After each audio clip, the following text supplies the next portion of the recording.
So when thinking about this question of the restrictions imposed on black education or barriers to educational opportunity, the story around black literacy is very important for thinking about this because it's one of the key ways that black people were denied access to education, but also it was one of the key sites where we see black people negotiating and resisting efforts to continue to oppress them and their communities and to restrict their educational opportunities. And I think it's important to start with a very early case of this. So in 1739, there was a slave revolt that took place. It was called the Stono Rebellion in South Carolina. And this was a rising up of enslaved people who were fighting for their freedom essentially and were working to escape south to the Florida Territory where they hoped that they would be able to gain freedom.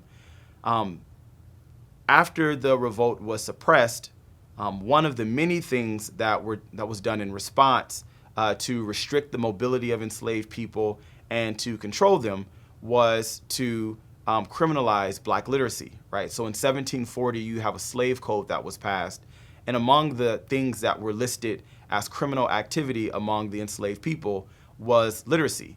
Writing in particular was one of the things that was listed because it was suspected that the enslaved people used the written word as a way of organizing themselves for this particular revolt.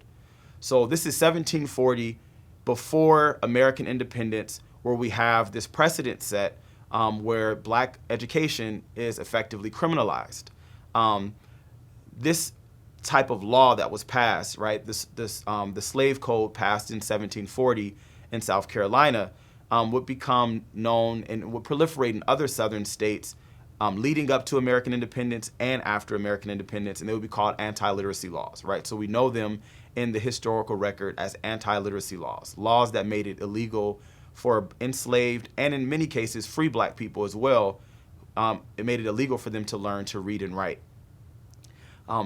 This law is very important because while this is happening at a time when we think about moving into the 19th century, this is a time when access to literacy and to books and newspapers, right? We think about the expansion of the printing press and various forms of technological advancement that made access to books and literature. It kind of democratized the access to those mediums.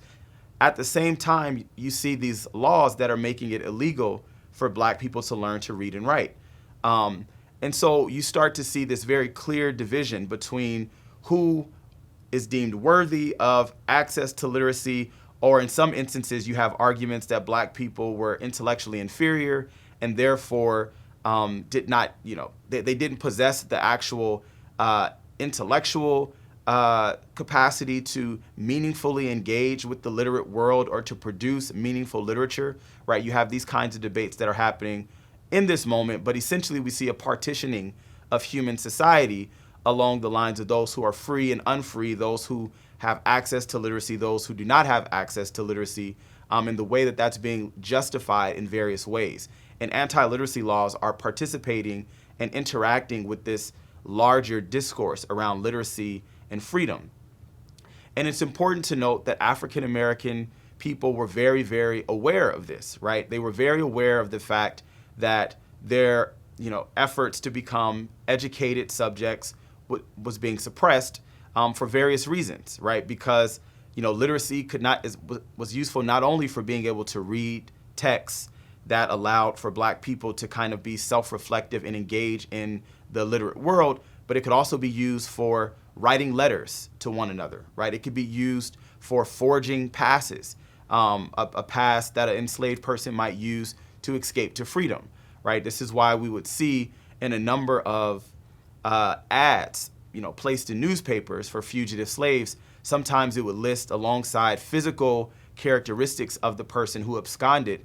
Sometimes it would also list that it was suspected that this person might be literate and be in the possession of a forged pass, and be attempting to pass as a free person to escape to a state further north or into the city or something along those lines. And it's important to note that while anti-literacy laws are generally thought of as something that is relevant to the southern states, and the suppression of black literacy is relevant to the southern states, it's important to note that the suppression of black education is something that crossed regional boundaries. Even as African American people were a smaller population in northern states during the antebellum years, there continued to be efforts to restrict access to education, which in turn meant that black people had fewer opportunities to become literate subjects. So for instance, you have things like the Black Law in Connecticut that was passed in the 1830s, which essentially meant that it made it illegal for black people to cross into Connecticut from various states if they were crossing over into Connecticut to come and gain access to educational opportunities that may have existed there, because this was an effort to discourage black mobility and black movement in the context of the U.S., where you might have seen African American people trying to move to areas that they may have more opportunities to better their lives and to increase the chances for them to become educated people and to build meaningful, dignified lives for themselves. That's just one of many examples where we see efforts to restrict black education beyond the southern states, right? And it's important to do that because I think oftentimes when we reflect on history and the history of race and anti-blackness, we often locate that story in the South, but it's important to realize that it crosses regional boundaries even during the period of enslavement.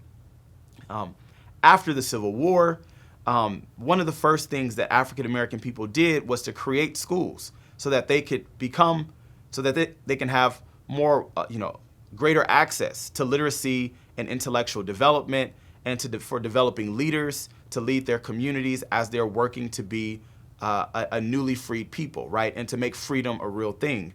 One of the first things that they sought out were schoolhouses, were building schools, but also writing into laws in the southern states access to public education.